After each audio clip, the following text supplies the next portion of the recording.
Hello everyone, welcome to the video lecture of Principle of Business Organization. Today we will see the topic Evolution of Commerce.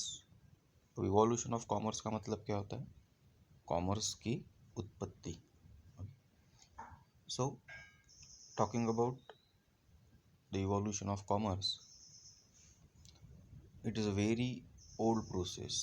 मतलब आज भी अगर हम देखेंगे तो कॉमर्स की इवोल्यूशन जो है मतलब उसको सिर्फ ओल्ड फेस के साथ न जोड़ते हुए एवरी डे कुछ नया कॉमर्स में क्या है मतलब आ रहा है. So it is an unending process. See, evolution of commerce is an unending process. ये शायद कभी ख़त्म भी नहीं होंगे क्योंकि इसमें बहुत सारे चेंजेस अभी भी क्या है हो रहे हैं. With the technological changes taking place, commerce is growing every day. The evolution of commerce is link with the changes in the economic life of a human. In the following discussion, okay, we will see from the beginning the evolution of commerce, like whatever modern commerce we are using today. Okay, it is not happening in just one night. So it take a lots of years to develop commerce. So let's look at the initial stage of the evolution of commerce when the commerce was actually come into the existence. That is the hunting stage or barter 1 lakh BC, that is before Christ. अब hunting stage क्या था? तो hunting stage में basically जब लोग शिकार करते थे या बार्टर मतलब वस्तु विनिमय, जहाँ चीज़ों का आदान प्रदान किया जाता था चीज़ों के बदले में. In the early days commerce were no more than trading animal skins for day skills.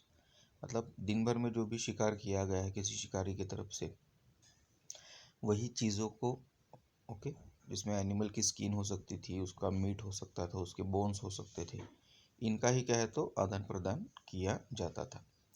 अब उस समय देखिए कंज्यूमर्स कौन से थे. The buying power is completely depend on the tribe status और स्ट्रेंथ. देखिए उस समय लोग ट्राइब मतलब ग्रुप में रहते थे. ओके, तो वो ट्राइब या जो भी ग्रुप था उनका जो भी स्टेटस था या स्ट्रेंथ था, उसके बेसिस पे क्या है उनकी बाइंग पावर क्या है डिसाइड होती थी. So, technology is consumers sense the ability to touch, feel and see the taste of the product. तो उस समय टेक्नोलॉजी क्या थी? तो कंज्यूमर का जो सेंस था मतलब उसका जो भी लॉजिक या जो भी उसका mindset, the ability to touch, feel and taste the product. Okay, तो टेक्नोलॉजी ऐसा कुछ नहीं था जैसे आज प्रोडक्ट की क्वालिटी डिसाइड करने के लिए है, तो उस समय ऐसा कुछ भी नहीं था. सो ये लोगों की एबिलिटी होती थी उसको टच करने की प्रोडक्ट को, और उस पे से उसकी क्वालिटी को क्या डिटरमाइन किया जाता था. Now what were the channels available in the hunting stage? See, barter one product for another product in this system. इस सिस्टम में कैसा था? बार्टर सिस्टम था, वस्तु विनिमय पद्धति थी, तो चीज़ों के बदले में चीज़ों को एक्सचेंज किया जाता था. प्रोडक्ट्स कौन से होते थे उस समय? Okay, only few options were there. What are hunters and gathers collected. जो भी शिकारी लोग वो को जंगल में मतलब शिकार की जाती थी, ये जो भी चीज़ें कलेक्ट की जाती थी वही प्रोडक्ट्स क्या है होते थे. स्टोरेज कैपेसिटी ऑलमोस्ट नहीं थी. प्रोडक्ट के बारे में कुछ इन्फॉर्मेशन देखिए, कुछ तरीके के प्रोडक्ट्स थे. ओके, हंटिंग स्टेज में this was the first stage in the evolution of human. The needs of the human were limited only to the food, clothing and shelter. उस समय भी हमारी बेसिक नीड्स क्या थी जो आज भी है, that is food, clothing and shelter. But आज के ज़माने में एक चीज़ बढ़ गई है, that is education. So the humans were depend upon the nature of foods. Like foods कौन से होते थे उस समय? लाइक एनिमल फ्लैश, जानवरों की चमड़ी, fish, fruits, roots, berries were his main source of food. His main activity was hunting and fishing. शिकार करना, मछलियाँ पकड़ना ही उनकी मेन एक्टिविटीज़ थी. कोई ज़्यादा बिजनेसेस तो छोड़िए, बाकी की एक्टिविटीज़ क्या उस समय में नहीं होती थी. इवन एग्रीकल्चर का भी वो उस समय क्या है मतलब इन्वेंशन नहीं हुआ था. Human made his weapons from the stones and sticks and these were used for the hunting and self protection. वही की लकड़ियाँ और जो भी पत्थर होते थे उससे वो वेपन्स बनाते थे और वही शिकार के लिए और खुद के प्रोटेक्शन के लिए भी यूज़ किया जाता था। The skin of the animals were used for the clothes, for shelter they used to live in the caves. ठीक है, जानवरों की जो भी चमड़ी होती थी वो कपड़ों के लिए इस्तेमाल किया जाता था और जो केव्स मतलब गुफाएं होती थी वहाँ पे वो रहते थे। The life in this age was nomadic. Nomadic in the sense उस समय की लाइफ कैसी थी, बहुत ज़्यादा एडवांस नहीं थी। ओके, मतलब जंगलों में रहना, ओके, इसी तरीके की थी। People used to live in groups to protect themselves from animal. जैसे मैंने पहले बताया, लोग ट्राइब्स में रहते थे और अपने परिवारों को जंगली जानवरों से बचाते थे। They move from place to place in search of animals. अलग अलग जगह पे जाके ओके जानवरों का शिकार करने के लिए अलग अलग जगहों पे जाते थे। There were no division of labour and food articles collected by men were shared by all. Okay, division of labour नहीं था। ठीक है, तो जो भी लोग शिकार करके लाते थे वही चीज़ें कॉमनली क्या है अपने ट्राइब्स में डिस्ट्रीब्यूट होती थी। This was an economy of self reliance. ये खुद के ऊपर डिपेंडेंस वाली या खुद पे भरोसे वाली क्या है इकोनॉमी थी हंटिंग स्टेज में। There were no question of exchange of goods, so consumer was no existed in this stage. तो इस समय कॉमर्स जो हम डिस्ट्रीब्यूशन एस्पेक्ट में बेसिकली डील करते हैं, तो हंटिंग स्टेज में कॉमर्स क्या था, तो लोग अलग अलग जगह पे घूमने जाके वहाँ से शिकार करके चीज़ें लाते थे। ट्रांसपोर्टेशन नहीं था, कुछ भी नहीं था। और इवन एग्रीकल्चर का भी इन्वेंशन उस समय नहीं हुआ था। Now there were some problems in this stage, that is hunting stage. That's why the agriculture stage came into the existence. देखिए, हमेशा जो भी डेवलपमेंट हुआ है वो प्रीवियस इन्वेंशन में या प्रीवियस फाइंडिंग्स में कुछ ना कुछ प्रॉब्लम्स होने की वजह से क्या है नई चीज़ों को फाइंड आउट किया गया है। The agriculture stage, in this stage people used to live in tribes. यहाँ पे भी लोग ट्राइब्स में रहते थे, ग्रुप्स में रहते थे। They shared settling down at a places where the water was available. और जहाँ पे पानी अवेलेबल होता था ऐसी जगह पे वो रहना शुरू करते थे। In the main time people shared sowing seeds and rearing cattle. साथ ही साथ लोगों ने क्या कर दिया, ज़मीनों में बीज डालना और पालतू जानवरों को पालना शुरू कर दिया। रियरिंग कैटल्स मतलब कैटल्स को भी पालना शुरू किया। On the land which they shared in common, all production was of the use of whole tribe. और जो भी चीज़ों का प्रोडक्शन होता था वो ट्राइब के सारे लोग इस्तेमाल करते थे। And there were self sufficiency in the meeting their requirement. और वो इतना तो प्रोड्यूस कर लेते थे कि खुद की ज़रूरत को पूरा कर सके। There was a shift from human hunting to the agriculture. और यहाँ पे हंटिंग से क्या है, शिकारी से लोग एग्रीकल्चर की तरफ मूव हुए। There was no division of labour except between the man and the woman. यहाँ पे कुछ काम जो घर के होते थे वो लेडीज करते थे, ओके, और जो ह्यूमन मतलब मेल्स थे वो खेती का काम करते थे। The rise in the private ownership of land lead to split into the tribes into the separate families. अब हर पर्सन को लगता था कि मेरी खुद की ज़मीन होनी चाहिए एग्रीकल्चर स्टेज में, और यहाँ से जो ट्राइब्स है वो टूट के क्या बन गई, फैमिलीज बन गई। The woman look after the houses and children main remain busy in earning their livelihood. Okay, जो खेती के काम होते थे, एफर्टिव वर्क जो होते थे वो मेल्स करते थे। The economy of house hold remain self sufficient. यहाँ पे लोग खुद के परिवारों के लिए क्या है चीज़ों को प्रोड्यूस करना लोगों ने शुरू कर दिया। All requirements of the family were met through this own sources. और परिवार की सारी ज़रूरतें मतलब सेल्फ सफिशिएंसी के बेसिस पे क्या है यहाँ पे कंप्लीट होने लगी। अब एग्रीकल्चर स्टेज के बाद में आ गया हमारा पेस्टोरल स्टेज। अब पेस्टोरल स्टेज क्या है, it is also called as a birth of the market place, almost 1400। Okay, मतलब today we are in the 2020, तो आज से नियर अबाउट 600 साल पहले की बात है। तो the pastoral stage, birth of market place. Pastoral मतलब गाँव। जब लोगों ने मतलब पहले क्या हुआ, लोग ट्राइब्स में रहते थे, फिर फैमिलीज बनाई सेपरेट, और उसके बाद में गांव बनने शुरू हो गए। That is called as a pastoral stage. In this situation technology improved with the help of invention of money in terms of precious metals like gold and silver. यहाँ पे क्या हुआ, पैसे का इन्वेंशन हुआ। ओके, और इनिशियल स्टेज पैसा क्या है, मतलब अलग अलग मेटल्स या प्रीशियस मेटल्स जो है लाइक गोल्ड एंड सिल्वर इसमें बनाए जाते थे। अब इस समय कंज्यूमर कौन थे, consumer with more buying capacity and product option in terms of size, price and colours. Consumer के पास में ऑप्शंस थे, हर प्रोडक्ट की अलग अलग वेराइटीज़ होती थी, साइजेस में अलग अलग प्रोडक्ट्स अवेलेबल थे, उनकी कीमतें अलग थी और colours, because there was the invention of money.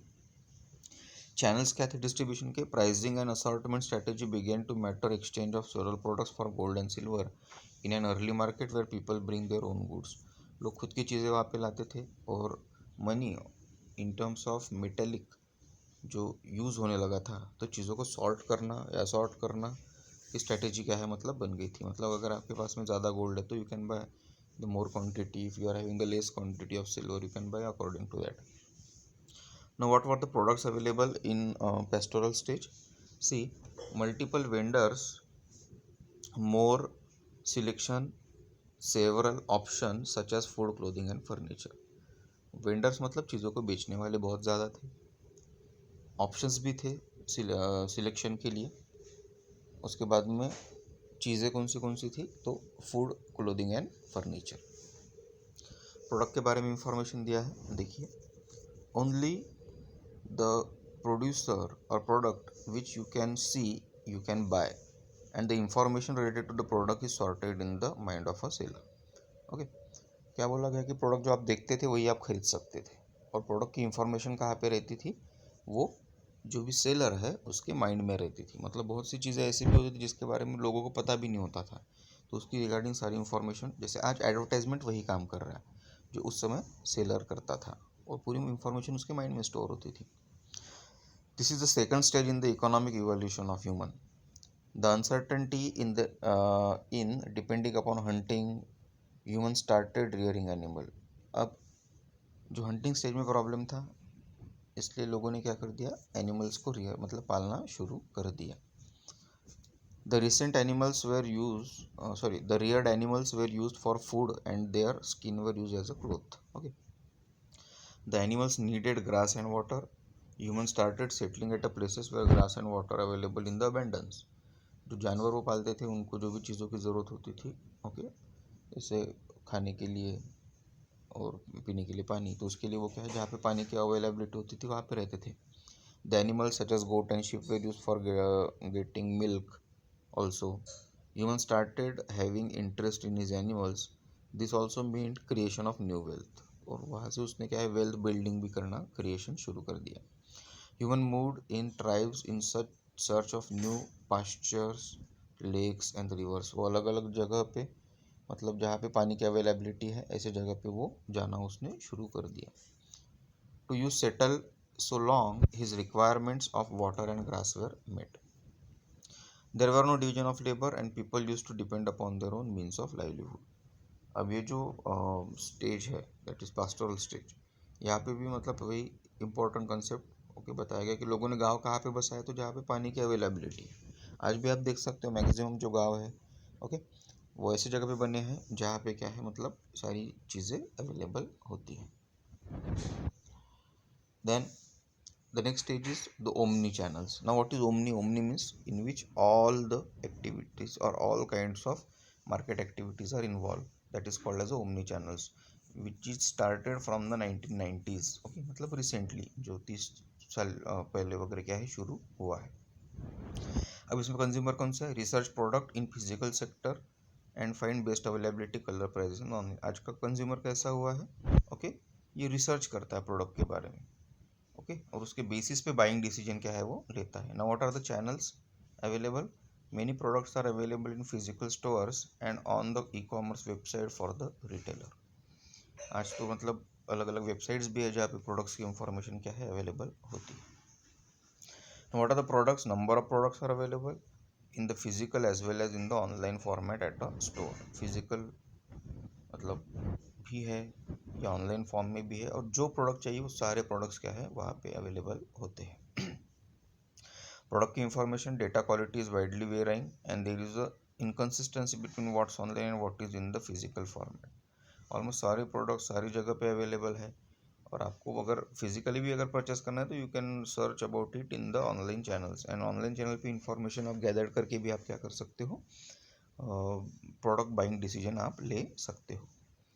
Then the recent one is infinite channel. Infinite मतलब अनगिनत जिसे हम बोल सकते हैं, जो 2016 से आगे शुरू हुए। जहाँ से ई कॉमर्स ने और ज़्यादा बूम किया। मल्टीपल वेबसाइट्स, मल्टीपल ऑप्शंस यहाँ पे क्या है शुरू हो गए। सी, अभी कंज्यूमर कौन है? तो mobile technology, and it gives everyone instant access to all product information. आज हम कहीं से भी पूरे मार्केट को क्या है एक्सेस कर सकते हैं, because the mobile which we are having, इसके बेसिस पे हम क्या कर सकते हैं, अगर इंटरनेट कनेक्टिविटी है तो हम कौन से भी प्रोडक्ट को कहीं पे भी एक्सेस कर सकते हैं। आप कहीं पे भी मूवीज़ देख सकते हो, वेब सीरीज देख सकते हो, है कि नहीं?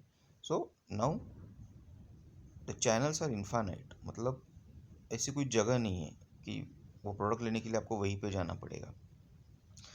देन चैनल्स क्या है? Products are available whenever the consumer is, and there are infinite channels. हम जहाँ पे भी है वहाँ पे प्रोडक्ट्स की अवेलेबिलिटी। आपकी गाड़ी ख़राब हो जाती है, आप मोबाइल से ये करके आप सर्विस ऑफर आपको हो जाएंगी। आप कई फ्रेंड्स कलेक्ट जमा हो गए हो और आपको पार्टी करना है, तो आप स्विगी से ऑर्डर दे सकते हो। सो चैनल्स आर मतलब इन्फानाइट। प्रोडक्ट्स कौन से? एनीथिंग यू वांट और नीड इज़ इंस्टेंटली अवेलेबल। आपको जो भी चाहिए इंस्टेंटली आपके पास में क्या है अवेलेबल करवा के दिया जाएगा। प्रोडक्ट्स एट्रीब्यूट्स या प्रोडक्ट इन्फॉर्मेशन क्या है? Product attributes, review and even virtually reality experiences are available everywhere and shares between the buyers and seller. Virtual reality क्या है? तो जैसे शायद आपने एक लेंस कार्ट का नाम सुना होगा। लेंस कार्ट करके एक स्पेक्स मतलब चश्मे बेचने वाली एक ऑनलाइन कंपनी है।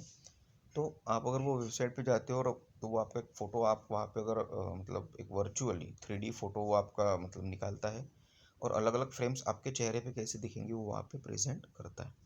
तो प्रोडक्ट इन्फॉर्मेशन आज कैसा है? मतलब आप रिव्यूज़ पढ़ के, लोगों के रिव्यूज़ पढ़ के भी प्रोडक्ट के बारे में इंफॉर्मेशन आप क्या है ले सकते हो। या यूट्यूब है, वहाँ पे आप उस प्रोडक्ट के परचेस करने के पहले उसके यूजेस, वो प्रोडक्ट के बारे में इंफॉर्मेशन आप वहाँ पे इजीली एक्सेस कर सकते हो। So that is about the evolution of commerce. Exam point of view ना इम्पॉर्टेंट नहीं है, okay, but you should know that how the commerce is evaluated. Okay, commerce का इवेल्युएशन कैसे हुआ था, तो इसमें हमने कुछ स्टेजेस देखी। ओके, जैसे हंटिंग स्टेज थी, फिर एग्रीकल्चर स्टेज, फिर पेस्टोरल स्टेज, ओके, उसके बाद में ओमनी चैनल्स, और recently 2016 and beyond, okay, that is the infinite channels. Okay, so in the next session we'll see the second part of this unit, okay, मतलब पहले ही point में का एक सेकंड जो पॉइंट है दैट इज इंडस्ट्री। अब commerce और industry दोनों कैसे डिपेंडेंट है वो इंडस्ट्री को समझ के हम क्लियर करेंगे। Okay, till then take care.